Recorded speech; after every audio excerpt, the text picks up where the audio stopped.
केंद्र की मोदी सरकार ने नई शिक्षा नीति को मंजूरी दे दी है। इसके साथ ही मानव संसाधन विकास मंत्रालय का नाम बदलकर शिक्षा मंत्रालय कर दिया गया है।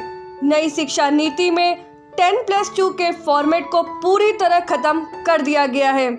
इसे समझिए, अब इसे 10+2 से बांटकर 5+3+3+4 फॉर्मेट में ढाला गया है। इसका मतलब है कि अब स्कूल के पहले 5 साल में प्री प्राइमरी स्कूल के 3 साल और कक्षा 1 और कक्षा 2 सहित फाउंडेशन स्टेज शामिल होंगे। फिर अगले 3 साल को कक्षा 3 से 5 की तैयारी के चरण में विभाजित किया जाएगा। इसके बाद 3 साल मध्य चरण कक्षा 6 से 8 और माध्यमिक अव्यवस्था के 4 वर्ष कक्षा 9 से 12। इसके अलावा स्कूलों में कला, वाणिज्य, विज्ञान स्ट्रीम का कोई कठोर पालन नहीं होगा। छात्र अब जो भी पाठ्यक्रम चाहें वो ले सकते हैं। नई शिक्षा नीति के कुछ खास पॉइंट्स। शिक्षकों के साथ साथ अभिभावकों को भी जागरूक करने पर जोर। प्रत्येक छात्र की क्षमताओं को बढ़ावा देना प्राथमिकता होगी। वैचारिक समझ पर जोर होगा। रचनात्मकता और महत्वपूर्ण सोच को बढ़ावा मिलेगा।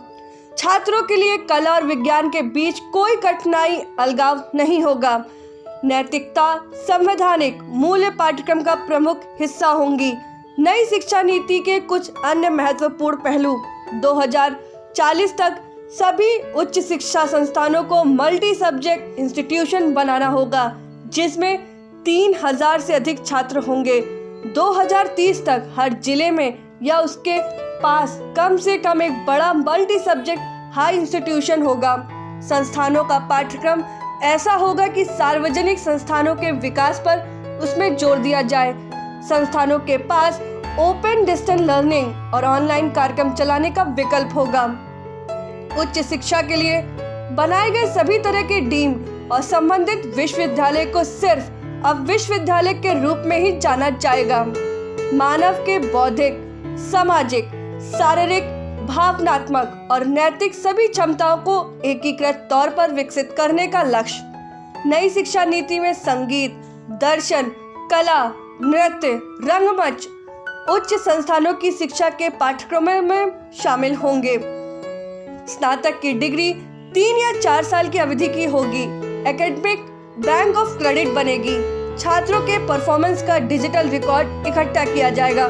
2050 तक स्कूल और उच्च शिक्षा प्रणाली के माध्यम से कम 50% शिक्षार्थियों को व्यावसायिक शिक्षा में शामिल होना होगा।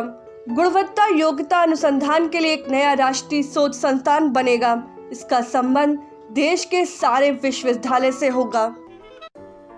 अगर आपको हमारा वीडियो पसंद आया हो तो इसे लाइक करें, सब्सक्राइब करें और साथ ही बेल आइकन दबाना ना भूलें।